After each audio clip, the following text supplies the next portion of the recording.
గుమగుమలాడే గుత్తి వంకాయ మసాలా కోసం మసాలా తయారు చేసుకున్నాము. ఇది జీలకర్ర, మెంతులు, నువ్వులు,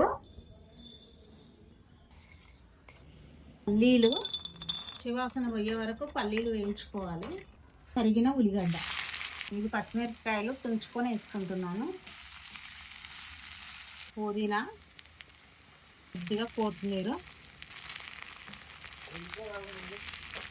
2 ఇలాచీలు, 2 లవంగాలు, 2-3 మిరియాలు, కొద్దిగా సాజీరా మిక్సీ పట్టుకుందాం. 2 స్పూన్ల కారము, స్పూన్ సగం ఉప్పు, అల్లం ఎల్లిగడ్డ, కొద్దిగా పసుపు,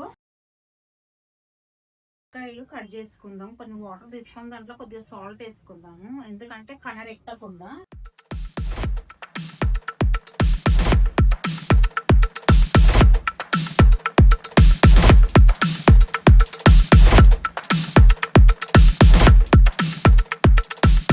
రెండు పావుల నూనె, దాల్చిన చెక్క, వంకాయ, ఆయిల్. నూనెలో కొద్దిగా మంచిగా ఫ్రై కావాలి. పసుపు ఫ్రై కానీకే మూత పెట్టుకుందాం. మనము మిక్సీ పట్టుకున్న మసాలా ఇందులో వేసేసుకుందాము. కప్పు నీళ్లు పోసుకుందాము. చింతపండు పులుసు. అందరూ చింతపండు మసాలాలను వేసుకొని మిక్సీ పట్టుకుంటారు.